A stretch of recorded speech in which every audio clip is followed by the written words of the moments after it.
आज का टॉपिक है transmission and prevention of diseases. ये ब्लॉक 5 है, यूनिट 22।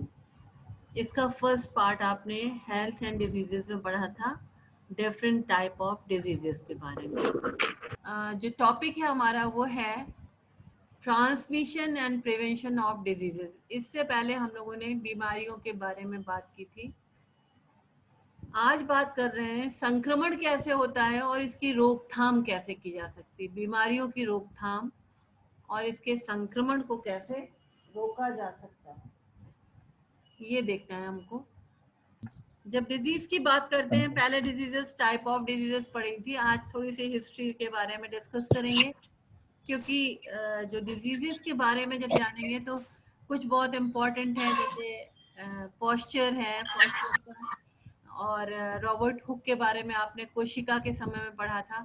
कोशिका की कैसे डिजाइनिंग हुई है, सबसे पहले किसने देखा है। तो इसमें देखेंगे तो सबसे पहले अगर माइक्रोबायोलॉजी की बात करते हैं तो माइक्रोबायोलॉजी में एंटोनी वी लीवेनहॉक जो थे, उनको फादर ऑफ माइक्रोबायोलॉजी कहा जाता है। माइक्रो मीन्स होता है स्मॉल, छोटा, और बायोलॉजी मीन्स होता है जब हम किसी लिविंग चीज की स्टडी करते हैं, स्टडी ऑफ लिविंग थिंग्स, तो वो बायोलॉजी कहलाता है। तो इन्होंने सबसे पहले, इनको फादर ऑफ माइक्रोबायोलॉजी कहा जाता है। इनके समय से स्टडी शुरू हुई थी। इन्होंने क्या किया था, 1673 में सबसे पहले कुछ एक्सपेरिमेंट करके देखे थे, और उन्होंने देखा था कि माइक्रो ऑर्गेनिज्म इस्टेब्लिश करते हैं, और उनको डिज़ाइन किया था, मतलब ड्रॉ करके बताया था। उनकी पिक्चर नहीं खींची थी, फोटो नहीं खींची थी, बल्कि हाथ से ड्रॉ किया था। जैसे आपने अगर कभी सुना हो या देखा हो कि माइक्रोस्कोप, सूक्ष्मदर्शी कहते हैं जिसे हिंदी में, माइक्रोस्कोप होता है, उसमें हम किसी भी चीज को इनलार्ज करके बड़े फॉर्म में देखते हैं। हैंड लेंस भी देखा होगा आप लोगों ने, कुछ लोग हैंड लेंस लगाते हैं, उससे पढ़ते हैं कुछ, तो शब्द बड़े दिखाई देते हैं। तो वैसे ही माइक्रो ऑर्गेनिज्म जो हमारी आंखों से नहीं दिखाई देता है, बैक्टीरिया, वायरस, फंजाई, पॉलन, जो बहुत छोटी छोटी चीज़ें हैं, आंखों से नहीं दिखती हैं, उनको हम माइक्रोस्कोप से देखते हैं। माइक्रोस्कोप में लेंस लगे होते हैं। लेंस से हम किसी भी चीज़ को कई गुना बड़ा देख सकते हैं, बड़ा करके देख सकते हैं। तो इस तरह से ये लेंसेज लगा हुआ सबसे पहला सिंगल लेंस माइक्रोस्कोप इन्होंने बनाया था, और डिस्कवरी की थी, देखा था माइक्रो ऑर्गेनिज्म को। उसके बाद उन्हीं के समय एक हुए हैं रॉबर्ट हुक। इनका नाम आपने पहले भी सुना था, क्योंकि इन्होंने सेल को पॉइंट किया था, सेल नाम दिया था, कोशिका नाम इन्होंने इन्वेंट किया था। ये उन्हीं के समय के हैं। इन्होंने 1665 में एक बुक लिखी थी जिसका नाम है माइक्रोग्राफिया। इसमें इन्होंने जो स्टडी किए थे माइक्रो ऑर्गेनिज्म, उनके चित्र बनाए थे। एक होता है आप कैमरे से फोटो खींचते हो, और एक होता है आप पेंसिल से ड्रॉ करते हो। दोनों में डिफरेंस है। जो आप फोटो खींचते हो वो एक्यूरेट होती है, जैसी चीज सामने है वैसे दिखाई देती है, और जो पेंसिल से ड्रॉ की जाती है उसमें आपका इमेजिनेशन भी आ जाता है, वो एक्चुअल नहीं होती है, वो ड्राइंग होती है। तो इन्होंने क्या किया था, ड्राइंग की थी। माइक्रोस्कोप के अंदर जब इन्होंने सूक्ष्म जीवों को देखा था तो उसको कॉपी में इन्होंने ड्रॉ किया था। तो वो सबसे पहले इन्होंने माइक्रोग्राफिया में पब्लिश किया था। फिर आते हैं लुइस पास्चर। इन्होंने थ्योरी दी थी, germ theory of disease. Germ means होता है जीवाणु, छोटे छोटे जो बीमारी फैलाने वाले जीव होते हैं उनको जर्म्स भी कहते हैं। तो इन्होंने जर्म थ्योरी दी थी। लुइस पास्चर जो थे, इनको 1822 से लेकर के 1895 तक थे। इन्होंने एक एक्सपेरिमेंट किया था। ब्रॉथ मीन्स होता है, जैसे आप पानी को गर्म करते हो, बॉयल, दो तरह के ब्रोथ होते हैं, एक सॉलिड होता है, एक होता है लिक्विड। जैसे मान लीजिए आपको किसी चीज को स्टेराइल करना है, किसी चीज को बिल्कुल जीवाणु रहित करना है, किसी तरह का जीवाणु ना रहे, तो आप क्या करते हो, उबालते हो गर्म पानी के अंदर। जैसे बच्चों की बॉटल होती है, बॉटल को हम लोग साफ करते हैं, बच्चा जिसमें दूध पीता है, और पानी में उसको उबालते हैं। तो पानी क्या हो गया, ब्रॉथ हो गया। पानी क्या है, लिक्विड है। लिक्विड के अंदर हमने उस बॉटल को डाला, हमें डाउट था, हम सोच रहे थे कि बॉटल में जीवाणु आ गए होंगे। खास तौर से बच्चा दूध पीता है तो उसमें बैक्टीरिया तो डेफिनेटली आ जाते हैं। तो बैक्टीरिया को किल करने के लिए हम क्या करते हैं, पानी में उसको बॉईल करके निकाल देते हैं। ये चीज हो गई। अब जब पानी में बॉईल करके इसको निकाल देते हैं तो वो क्या हो जाता है, डिजीज फ्री हो जाता है, स्टेराइल हो जाता है। दूसरा आप देखते हैं कि हम आजकल जैसे साबुन से हाथ धो रहे हैं कोरोना के डाउट की वजह से, या आप अपने साथ सैनिटाइजर लेके चलते हैं। सैनिटाइजर क्या है, अल्कोहल बेस्ड है, 90% अल्कोहल होता है। तो अल्कोहल से अगर हम हाथ में लगा लेते हैं तो हमारे हाथ स्टेराइल हो जाते हैं, उसमें जो भी जीवाणु चिपके थे वो मर जाते हैं। तो ये एक हो गया तरीका। तीसरा होता है, जब आप कभी, आपने देखा होगा, अभी लैब में अगर काम करेंगे तब देखेंगे, पुराने जमाने में जो निडल्स होती थी, सुइयां, उस समय डिस्पोजेबल सुइयां नहीं बनती थी। एक सुई को कई लोगों को लगाया जाता था, इंजेक्शन, एक इंजेक्शन के निडल से कई लोगों को इंजेक्शन लगाया जाता था। तो उसको क्या करते थे, आजकल तो हम लोग क्या करते हैं, अल्कोहल से या स्पिरिट से वॉश कर लेते हैं। नहीं, पुराने जमाने में क्या होता था, कैंडल जलाते थे, मोमबत्ती, और मोमबत्ती की लौ में उस निडल को गर्म करते थे। तो मोमबत्ती की निडल में जब हम लौ को, उसको गर्म करते थे निडल को लौ में, तो वो स्टेराइल हो जाती थी। तो इन्होंने क्या किया था, एक ब्रॉथ बनाया था, एक बर्तन लिया था, उसमें ब्रॉथ बनाया था और एकदम फिल्टर करके उसमें गर्म किया गया था, और उसमें कॉइल्ड ट्यूब लगा दिया था। कॉइल ट्यूब लगा के उसमें लगातार भाप बन रही थी, और जो ब्रॉथ था वो पूरा का पूरा कॉइल में आता हुआ खत्म हो गया था। उसके अंदर जितने जीवाणु थे, जैसे मान लीजिए पानी उबल रहा है, इनहेलेशन करते हैं, आजकल हम लोग इनहेल करते हैं, भाप लेते हैं, तो आपने देखा नाक में जाती है भाप, तो बीच से क्या होता है, गरम गरम भाप जाती है, तो नाक के अंदर के जो जीवाणु होते हैं उनको हम किल करते हैं, ये कहा जाता है। तो इसी तरह से वो कॉइल बना हुआ था, तो उसके अंदर जब पानी की भाप जा रही थी तो उसके अंदर के जो कीटाणु थे वो सब मर जाते थे, मर गए थे।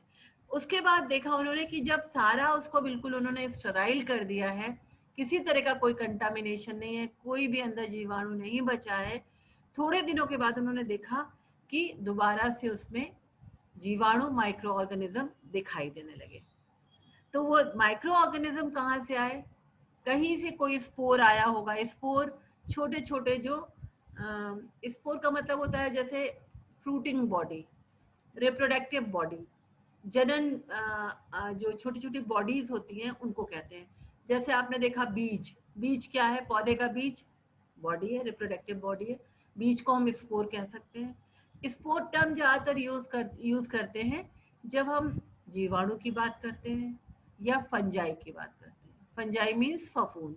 फफूंद जो होता है उसमें छोटे छोटे ब्लैक कलर के स्पोर्स दिखाई देते हैं, और वो स्पोर्स टूट करके अगर कहीं गिरते हैं तो एक नया प्लांट ग्रो करता है। तो थोड़े दिनों में उन्होंने देखा कि इस तरह से नए लिविंग ऑर्गेनिज्म ग्रो कर रहे हैं, जबकि उसके अंदर सारे जीवाणु को वो पहले ही मार चुके थे, बॉइलिंग से, बॉइल करके मार चुके थे, दोबारा से आए। तो उन्होंने थ्योरी दी थी germ theory of diseases, theory of spontaneous generation and gave evidences of germ theory of diseases, यह उन्होंने सबसे पहले दिया था। और इसी में आप देख रहे हैं कि डिस्कवरी ऑफ पॉस्चराइजेशन, आप देखते हैं आजकल जो दूध हम लोग लेते हैं, पैकेट दूध लेते हैं, वो पॉस्चराइज्ड दूध होता है। पॉस्चराइज का मतलब होता है कि एक, उन लोगों के पास एक ऐसी मशीन होती है, एक ऐसी डिवाइस होती है कि जो दूध आता है हमारे पास गाय वगैरह से, भैंस वगैरह से, जो भी ग्वाले लेकर के आते हैं, किसान लेके आते हैं दूध वाले, उसको वो लोग बॉईल करते हैं, और एक एक स्टेज में, मतलब एक बार बॉईल किया फिर ठंडा किया, फिर बॉईल किया फिर ठंडा किया, तो उससे क्या होता है कि वो पॉस्चराइज्ड हो जाता है। उसके अंदर किसी भी तरह के जो जीवाणु कीटाणु होते हैं वो कई बार स्टेप्स में, अगर आप स्टेजेस, डिफरेंट स्टेजेस में गर्म करते हैं तो वो पॉस्चराइज्ड हो जाते हैं। पॉस्चराइजेशन की थ्योरी लुईस पॉस्चर ने दी थी। ये आप देख रहे हैं माइक्रोस्कोप, आजकल आप अगर लैब में काम करेंगे, बीएससी कर रहे हैं, तो बीएससी करने में आपको अगर कोई भी सेल वगैरह दिखाई जाती है तो ये इधर की तरफ आप देख रहे हैं, ये वाला माइक्रोस्कोप यूज करते हैं। ये वाला, ये माइक्रोस्कोप सबसे सिंपल माइक्रोस्कोप है, इसका प्रयोग किया जाता है। इसमें 2 लेंसेज लगे होते हैं। ये नोज पीस है, नोजल ऊपर यहाँ से देखने के लिए होता है, यहाँ से देखते हैं। और यहाँ पे 2 देखिए ये पीसेस लगे हैं, इसमें लेंसेज लगे होते हैं। एक 100x का होता है, एक 1000x का होता है। मतलब 100 टाइम बड़ा आप कोई चीज देख सकते हो या 1000 टाइम बड़ी चीज देख सकते हो। और ये इनके एडजस्टमेंट होते हैं, एक ये है और एक ये है। ये एक सिंपल सा एडजस्टमेंट है, ये फाइन एडजस्टमेंट है। जब आप किसी चीज को बिल्कुल फिक्स करके देखोगे तो इसका प्रयोग करोगे, अदरवाइज इसका। और नीचे आप देख रहे हैं, सबसे नीचे ये मिरर है। मिरर से लाइट आती है, इसमें लाइट यहाँ से आती है, रिफ्लेक्ट करके ऊपर जाती है। और यहाँ पे जो है स्टेज है ये बना हुआ, यहाँ स्लाइड रखी जाती है। स्लाइड में आप देखते हो कि क्या चीज़ है क्या नहीं। ये आईपीस है, यहाँ से आपको दिखाई देता है। तो ये माइक्रोस्कोप आजकल बच्चे बीएससी में जब टेस्ट वगैरह करते हैं या कुछ भी करते हैं तो उसमें यूज होता है।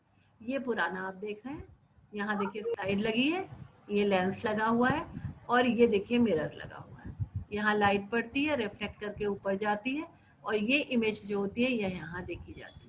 ये पुराना माइक्रोस्कोप है। फिर आते हैं रॉबर्ट कॉच। इन्होंने पोस्चर दिया था, एक 4 इसमें वो थे पॉइंट्स थे। रॉबर्ट कॉच ने, इन्होंने भी माइक्रो ऑर्गेनिज्म के बारे में बताया था कि डिजीजेस कैसे कॉज होती है। बेसिकली ये डॉक्टर थे, वेटरनरी डॉक्टर थे, और इन्होंने जो काम किया था वो माइक्रो ऑर्गेनिज्म पे था। इन्होंने क्या किया कि एक बीमार उसके बकरी से इन्होंने ब्लड निकाला, वो बीमार थी, और उस ब्लड में इन्होंने जब स्टडी किया तो उसमें देखा वो एंथ्रेक्स बैसिलस पाया गया था। बैसिलस एक तरह का बैक्टीरिया होता है, देखिए ये बैसिलस आप देख रहे हैं, बैसिलस एंथ्रेक्सिस, ये एक तरह का बैक्टीरिया होता है। और ये बैक्टीरिया जो होता है ये थोड़ा सा लंबा सा होता है, ओवल होता है। तो इस बैक्टीरिया से डिजीज होती है गाय, सॉरी बकरियों आदियों में, बकरी में और भेड़ वगैरह में। तो उसका ब्लड निकाल के, बीमार कैटल का निकाल करके खून, उन्होंने क्या किया था, उसको दूसरे अच्छे एनिमल में जो बीमार नहीं था उसकी बॉडी में डाला। तो उसके डालने से वो जो अच्छा वाला हेल्दी था वो भी बीमार पड़ गया। और इसके बाद इन्होंने देखा कि जब स्टडी किया कि जो वो एंथ्रेक्स, बैसिलस एंथ्रेक्स है, उसको अगर हम आइसोलेट करके, उसको अगर हम आइसोलेट करते हैं तो आइसोलेट करने के बाद अगर हम उसको किसी मीडियम में, मीडियम का मतलब होता है माध्यम, माध्यम का मतलब होता है कि अगर आप लैब की बात करें, ये माइक्रोस्कोपिक चीजें होती हैं, लैब की बात करें तो वहाँ पैट्री डिशेस पाई जाती हैं कांच की, उसमें हम लोग न्यूट्रिएंट मटेरियल लेते हैं। न्यूट्रिएंट माने पोषक तत्व, जिसमें बैक्टीरिया और वायरस तो नहीं ग्रो करता, लिविंग में ही ग्रो करता है, जिसमें बैक्टीरिया और फंजाई ग्रो करती है। ऐसे माध्यम को हम लैब के अंदर, प्रयोगशाला के अंदर बनाते हैं, और उसमें अगर हम बैक्टीरिया डालेंगे बैसिलस एंथ्रेक्स तो वो ग्रो करेगा, और ग्रो करके अगर हम उसको दोबारा से किसी हेल्दी एनिमल्स में डालेंगे तो बीमारी हो जाएगी। तो इन्होंने इससे सिर्फ ये जस्टिफाई किया था 4 पॉइंट्स पे कि जो माइक्रो ऑर्गेनिज्म है उनमें ये कैपेसिटी होती है, उनमें वो कैपेबल होते हैं कि वो दूसरे हेल्दी एनिमल को इन्फेक्शन पहुंचाए। और इनके इस क्राइटेरिया को, इस थ्योरी को कहा गया था कॉच पोस्चर्स। ये मेडिकल की पहली थ्योरी है, मेडिकल की पहली थ्योरी है कि माइक्रो ऑर्गेनिज्म से किस तरह से बीमारियां होती हैं। अब ट्रांसमिशन में आते हैं कि बीमारियां, ये तो हिस्ट्री थी, थोड़े से इन लोगों के बारे में जानना जरूरी था, क्योंकि माइक्रोबायोलॉजी की बात करते हैं तो सबसे पहले इन लोगों के बारे में जानना जरूरी होता है। अब अगर बीमारी की बात करें, इनका ट्रांसमिशन कैसे होता है, जो हमारा मेन टॉपिक है, तो आप देख रहे हैं ये ट्रांसमिशन के तरीके हैं। Airborne transmission, droplet transmission, direct physical contact, indirect physical contact, फिर फीकल ओरल ट्रांसमिशन, फिर है vector borne transmission, mother to child transmission through blood and unclean woods. ये तो आप सारी चीज़ें वैसे समझ रहे होंगे। एयरबॉर्न का मतलब है जो बीमारियां हवा से फैलती हैं। हवा में जो पार्टिकल्स, जैसे फंजाई है, फंजाई के पार्टिकल्स हवा में उड़ते हैं। बैक्टीरिया हर वक्त हवा में मौजूद रहते हैं। वायरसेस हवा में होते हैं। वायरसेस हवा में मल्टीप्लाई नहीं करते हैं, मल्टीप्लाई वो लिविंग सेल में करते हैं, पर हवा में हर वक्त मौजूद रहते हैं।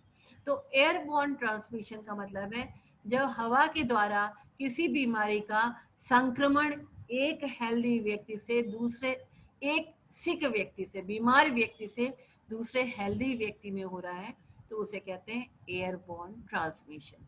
इसमें जो पार्टिकल होता है, पार्टिकल का मतलब होता है जीवाणु या विषाणु या फंगल स्पोर, उनका साइज जो होता है वो कितना होता है, 5 म्यू एम से बड़ा होता है, काफी बड़ा साइज होता है, बिगर देन 5 म्यू एम, बड़ा साइज होता है। अब दूसरा आता है ड्रॉपलेट ट्रांसमिशन। ड्रॉपलेट ट्रांसमिशन आजकल आप सुन रहे हैं, कोरोना ड्रॉपलेट ट्रांसमिशन के थ्रू फैलता है। इसमें क्या होता है कि जो कोरोना क्या है, कोरोना किसकी वजह से हो रहा है, वायरस की वजह से हो रहा है। तो वायरस जब इन्फेक्टेड पर्सन से, बीमार व्यक्ति के मुंह से निकलता है या कहीं से भी इनहेलेशन में, सांस लेने में बाहर निकलता है, छींकने में, खांसने में बाहर निकलता है, तो वो एटमॉस्फेयर में जो पानी होता है, ह्यूमिडिटी होती है, उसके साथ मिलकर के ड्रॉपलेट बनाता है। क्योंकि इसका पार्टिकल साइज बहुत छोटा होता है, 5 म्यूएम से छोटे होते हैं, तो ये माइग्रेट करने में, मतलब एक स्थान से दूसरे स्थान में जाने में, ट्रांसमिशन में इजी नहीं होता है, इसीलिए इनका ट्रांसमिशन ड्रॉपलेट्स के थ्रू होता है। ठीक है, ये आपने देखा। और उसके बाद आप देख रहे हैं डायरेक्ट फिजिकल कांटेक्ट। आजकल मना किया जाता है, जैसे हम टच करेंगे, मान लीजिए मेरे, हमें इन्फेक्शन है और हमने नाक में हाथ लगाया, उसके बाद हम किसी दूसरे से हाथ मिलाएंगे, तो पक्की तौर पे उसको बीमारी हम दे रहे हैं। उसने हाथ मिलाया और उसके बाद उसने अपनी नाक में उस हाथ को रखा, तो उसको इन्फेक्शन हो जाएगा। ज़्यादातर वायरस इन्फेक्शन, वायरल इन्फेक्शन ऐसे ही होते हैं, डायरेक्ट फिजिकल कांटेक्ट से। और इसमें सेक्सुअल कांटेक्ट भी आ रहा है, आप देख रहे हैं, इंक्लूडिंग सेक्सुअल कांटेक्ट। फिर इनडायरेक्ट में आप देख रहे हैं, इनडायरेक्ट में कंटामिनेटेड सरफेसेस की वजह से होता है। अब इसमें सॉइल भी है, फोमाइट भी है। जैसे आप टेबल पे बैठे हैं, इन्फेक्टेड हाथ है हमारे, हमें बार बार नाक बह रही है, नाक में इन्फेक्शन है, तो अगर हम बार बार कहीं ऐसे करेंगे, ऐसे करेंगे और छू लेंगे टेबल को या चेयर को, या आप देख रहे हैं आजकल कहा जा रहा है स्विच बोर्ड और डोर में जो पकड़ने वाले हैंडल्स होते हैं, उनके थ्रू भी इन्फेक्शन हो रहा है। या आप देखते हैं ये लिफ्ट वगैरह होती है, लिफ्ट में ऊपर नीचे जाने के लिए हम जिस पॉइंट को यूज करते हैं, दबाते हैं, उसमें अगर हमने इन्फेक्टेड हाथ लगा दिए या किसी दूसरे ने इन्फेक्टेड हाथ लगा दिए, हमने उसको दबाया, तो वो हमारे कांटेक्ट में आ जाता है वो माइक्रो ऑर्गेनिज्म और हमें डिजीज हो जाती है। इस तरह के कांटेक्ट को कहते हैं इनडायरेक्ट फिजिकल कांटेक्ट। डायरेक्ट हाथ नहीं मिला रहे हैं, पर इनडायरेक्ट हो रहा है। फिर है फीकल ओरल ट्रांसमिशन। ये क्या होता है, ओरल तो आप जानते हैं मुंह, फीकल मीन्स होता है एक्सक्रीटरी मटेरियल, पॉटी वगैरह। जब हम टॉयलेट जाते हैं, अगर हम हाथ अच्छे से वॉश नहीं करते हैं, शौच नहीं करते हैं, कायदे से सफाई नहीं करते हैं, या हमारे नाखून बड़े हैं, या हाथ में कहीं चोट लगी हुई है, तो उसमें अगर फीकल मटेरियल में, अगर किसी फीकल मटेरियल में, पॉटी वगैरह में किसी भी तरह का अगर इन्फेक्शन है, तो वो अगर हाथ हमारा पुनः दोबारा से मुंह में लग जाता है, तो वो हमारे मुंह में आ जाता है, हमें मालूम नहीं पड़ता है, पर इनडायरेक्टली वो हमारे मुंह में आ जाता है। तो इस तरह से डिजीज का ट्रांसमिशन हो रहा है। इसको हम रोक सकते हैं किस तरह से, प्रॉपर हाइजीन एंड सैनिटेशन से, हाथ की सफाई से। आजकल भी कहा जा रहा है साबुन पानी से हाथ धोते रहिए, 20 सेकंड तक हाथ को रगड़ते रहिए, 30 सेकंड तक हाथ को रगड़ते रहिए, क्योंकि हाथ में छुप करके बैठ जाते हैं माइक्रो ऑर्गेनिज्म। इसके बाद देख रहे हैं बैक्टर बॉर्न ट्रांसमिशन। ये बहुत इंपॉर्टेंट ट्रांसमिशन है, इसके बारे में ज़्यादातर डिजीजेस जो हैं इसके थ्रू ही होती हैं। और बैक्टीरियल डिजीजेस तो 100% बैक्टर बॉर्न होती हैं। और इसके अलावा बैक्टीरियल डिजीजेज और वायरल डिजीजेस भी वेक्टर बॉर्न होती है। देखिए जैसे मलेरिया है, मलेरिया को आप देखते हैं किसके थ्रू हमारे बॉडी में पहुंचता है, मच्छर के थ्रू। मच्छर, मॉस्किटो, मॉस्किटो से मलेरिया हो जाता है। मलेरिया कैसा है, जब मच्छर हमें काटता है तो यहाँ पे इन्फेक्शन हमें वो दे देता है मलेरिया का। और मलेरिया होता किसकी वजह से है, प्लाज्मोडियम वाइवेक्स, प्लाज्मोडियम फेविप्लेरम, ये दोनों क्या है, दोनों प्रोटोजुअन्स हैं। प्रोटोजुआ किस में होता है, एनिमल्स में होता है। एनिमल्स के जो सबसे प्रिमिटिव एनिमल्स होते हैं जिनको हम एक कोशीय कहते हैं, प्रोटोजुअन्स कहते हैं, उसमें आता है। तो ये प्लाज्मोडियम वाइवेक्स और प्लाज्मोडियम फेविप्लेरम किससे फैल रहा है, मच्छर से। तो मच्छर क्या हो गया, मच्छर ने बीमारी हमें फैलाई, मलेरिया हमें फैलाया और कैरी कर रहा है, खुद नहीं मर रहा है बल्कि हमें मार रहा है, खाली कैरी कर रहा है। तो जो कैरी करने की उसकी टेंडेंसी है और जो ये बीमारी के ट्रांसमिशन का फिनोमेना है, इसे कहते हैं वेक्टर बॉर्न ट्रांसमिशन। दूसरा, वायरसेस में वेक्टर बॉर्न ट्रांसमिशन कॉमन है, क्योंकि वायरसेस आपको बताए थे कि वायरसेस ज़्यादातर क्या होता है कि लिविंग में ही सर्वाइव करते हैं, नॉन लिविंग में मर जाते हैं। जब लिविंग के अंदर रहते हैं तो वो लिविंग की तरह बिहेव करते हैं, जब नॉन लिविंग के अंदर रहते हैं तो वो क्रिस्टल फॉर्म में चले जाते हैं, बिल्कुल क्रिस्टल की तरह, धूल के टुकड़े की तरह वो ज़मीन में गिर जाते हैं, और जैसे ही लिविंग में आते हैं वो मल्टीप्लाई करने लगते हैं। तो इसीलिए उसको एक वेक्टर चाहिए होता है जिसमें वो सरवाइव कर पाए। अगर वेक्टर नहीं मिलता है तो वो डिस्ट्रॉय हो जाते हैं। आपने देखा है कोरोना के लिए भी कहा जा रहा है कि अगर वो 75 घंटे तक कहीं रहता है किसी सरफेस में तो वो मर जाता है। अगर 75 घंटे से 72 घंटे से पहले हमने टच कर लिया तो वो हम इन्फेक्टेड हो सकते हैं। पर 75 घंटे, आजकल देखिए हम लोग बाहर से जो आता है सामान उसको थोड़े 2 दिन के लिए छोड़ देते हैं कि अभी हमें साफ नहीं करना है, क्योंकि उतनी देर में वो उसकी लाइफ खत्म हो जाती है। तो इस तरह से जो बैक्टीरियल डिजीजेज हैं वो भी वेक्टर बॉर्न ट्रांसमिशन के थ्रू होते हैं। अब मदर टू चाइल्ड, ये तो आपको मालूम है, अगर मदर में कोई बीमारी है, बच्चा उनके कांटेक्ट में है, डायरेक्ट कांटेक्ट तो होना ही है उसको।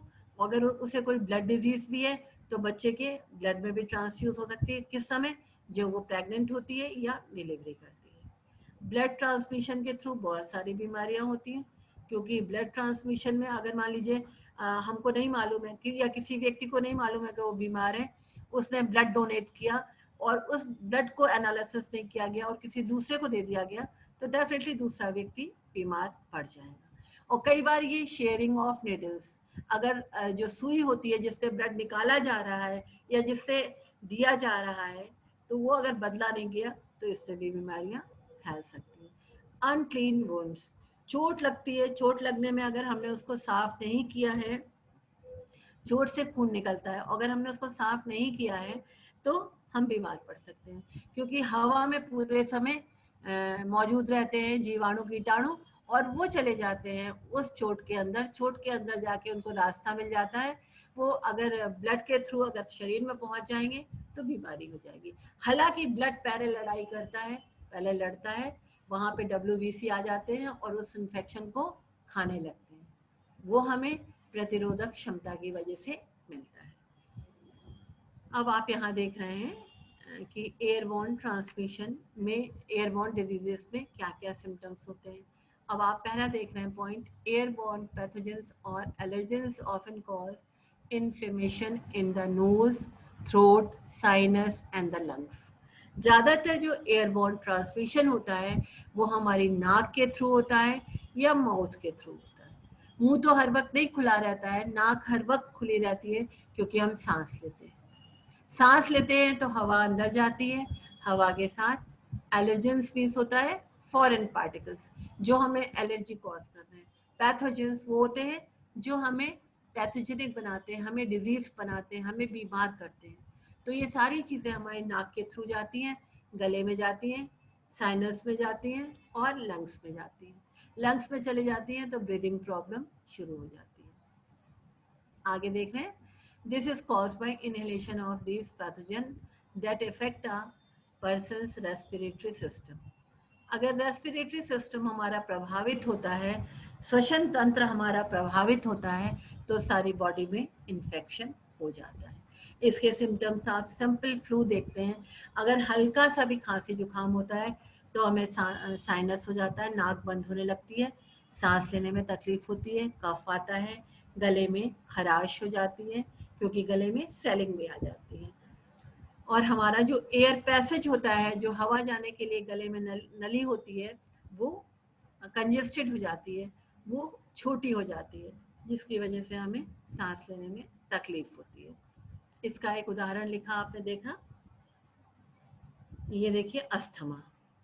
अस्थमा जो है ये एयरबोर्न डिजीज है। अस्थमा वैसे बेसिकली होती है फंगल डिजीज है, फंजाई के थ्रू होती है। हालांकि किसी भी तरह का अगर ऐसी चीज आपकी बॉडी में जा रही है, क्या कहते हैं, जो आपके लिए अनवांटेड है, जो आपके लिए ठीक नहीं है, अप्रोप्रिएट नहीं है, उसमें फंजाई भी हो सकती है, उसमें पॉलन भी हो सकते हैं, उसमें कुछ गैसेस भी हो सकते हैं, कुछ टॉक्सिन्स भी हो सकते हैं। तो इस तरह से ये अस्थमा हो रहा है। अच्छा, पैथोजन में जो है वो देख रहे हैं आप, वायरसेस है, बैक्टीरिया है और फंजाई। ये सब क्या क्या कॉज करते हैं?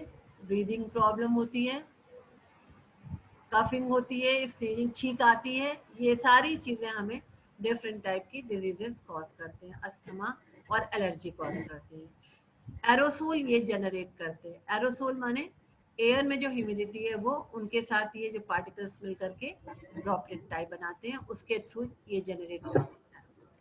और जो ह्यूमन एयरबॉर्न डिजीजेस हैं वो अलग हैं, और एक होता है कि एटमॉस्फेयर में पॉल्यूशन का लेवल बढ़ जाता है, कुछ ऐसी गैसेस हैं जैसे कार्बन मोनोऑक्साइड, नाइट्रोजन ऑक्साइड, इस तरह की जो गैसेस हैं ये हमें इनडायरेक्टली बहुत तरीके की रेस्पिरेटरी प्रॉब्लम्स कॉज करती हैं, पर इनको हम डिजीज नहीं कहते हैं, इनको हम कहते हैं फिजियोलॉजिकल डिजीज। ये पैथोजन बॉर्न डिजीजेस नहीं है, बल्कि ये फिजियोलॉजिकल डिजीज हैं, एटमॉस्फेयर में ऐसी चीजें हैं उसकी वजह से। ठीक है, अब आप देख रहे हैं कुछ एग्जांपल्स हैं जो एयरबॉर्न और ड्रॉपलेट बॉर्न डिजीजेस के हैं, जिसमें tuberculosis, measles, whooping cough, influenza, meningitis and trachoma, ये डिजीजेस हैं। अब इन डिजीजेस में अगर हम एक्सपोज हो रहे हैं तो कैसे हम अपने आप को बचाएं, कैसे हम अपने आप को प्रिवेंट करें? Avoid close contact with people who have active symptoms of disease. उन व्यक्तियों के साथ हमें नहीं जाना होगा या उनसे दूरी बनानी होगी जिनमें बीमारी के सिम्टम्स हैं। दूसरी चीज़, अगर हम स्वयं बीमार हैं तो हम घर पे रहें, अगर हम बाहर जाएंगे तो बीमारी 1 से 2 व्यक्ति में, 2 व्यक्ति से 4 व्यक्ति में फैलेगी।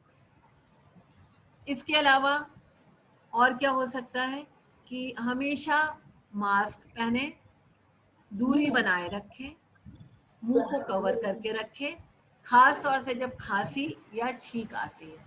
ठीक है, आप यहाँ देख रहे हैं एक चीज, ये देखिए, some ways to prevent airborne diseases include disease specific immunization, wearing a respirator and limiting time spent to the presence of any patient likely to be source of infection. Infection को रोकने के लिए हमें डिजीज फ्री एटमॉस्फेयर चाहिए।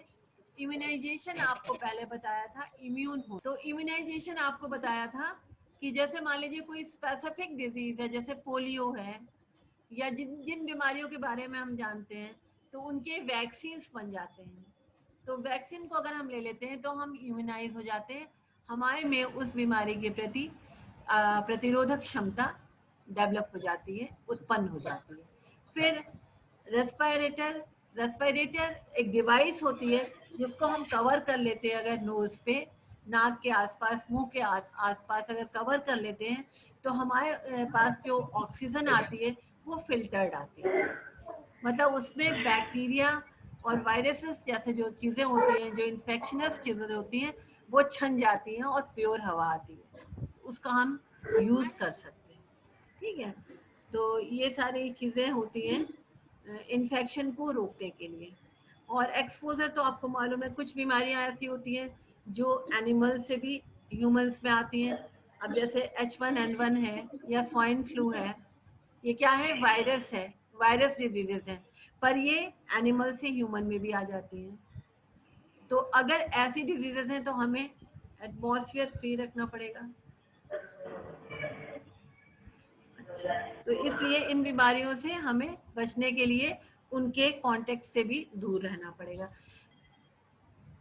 अब आप यहाँ पे देख रहे हैं कि बीमारी किस तरह से ट्रांसमिट हो रही है। देखिए, ये टॉयलेट कर रहा है एक बच्चा, अब ये फील्ड है, ठीक है, यहाँ फील्ड्स में जा रहा है मटेरियल, फ्लाइज के पास गया, फिंगर्स में आपके लग गया या किसी की भी फिंगर में लग गया, फिर यहाँ खाना खाया तो खाने से बॉडी में चला गया, बॉडी में चला गया तो एक न्यू होस्ट पैदा हो गया, एक तो होस्ट था और एक नया होस्ट बन गया। तो हमें बीच में क्या करने चाहिए, हाइजीन के बैरियर्स लगाने चाहिए। हाइजीन बैरियर का मतलब हमारे हाइजीन के लिए हमें सफाई, टॉयलेट साफ करें हम अपना, पानी साफ रखें, हाथ साफ रखें, हाथ साफ रखेंगे, टॉयलेट साफ रखेंगे, पानी साफ रखेंगे, तो हम डिजीज को कंट्रोल कर सकते हैं। अब देखिए यहाँ पे कॉर्नर पे आप देख रहे हैं, ये कुछ डिजीजेस हैं, डिजीज एंड ऑर्गेनिज्म। कॉलरा हैजा कहते हैं जिसे, वो बैक्टीरिया से होता है। हेपेटाइटिस वायरस से होता है। जियार्डिया प्रोटोजुआ है। इस तरह से ये डिजीजेस के नाम आप देख रहे हैं। फिर यहाँ नेक्स्ट आता है व्हाट वाटरबोर्न डिजीज की वजह से अगर कोई बीमारी होती है तो उसे कहते हैं वाटरबोर्न डिजीज। इनमें आप देख रहे हैं cholera, hepatitis A and E, typhoid, filaria, filariasis और डिसेंट्री, ये सारी डिजीजेस आप देख रहे हैं। 5 main dangerous water related diseases जो इंडिया में होती हैं, जो भारत में होती हैं। और ये इनके देखिए, टाइफॉइड, कॉलरा, हेपेटाइटिस और फूड पॉइजनिंग के बैक्टीरिया हैं। अब आप देख रहे हैं, इधर इधर की तरफ देख रहे हैं, ब्लू स्लाइड में जो ब्लू पार्ट है, illness cause by food contaminated with bacteria, viruses and parasite और टॉक्सिन्स। इलनेस, बीमारी के जब सिम्टम्स दिखने लगते हैं, कमजोरियां आने लगती हैं, तो वो कौन कौन सी बीमारियां हो सकती हैं, आइदर बैक्टीरिया, वायरस, पैरासाइट और टॉक्सिन।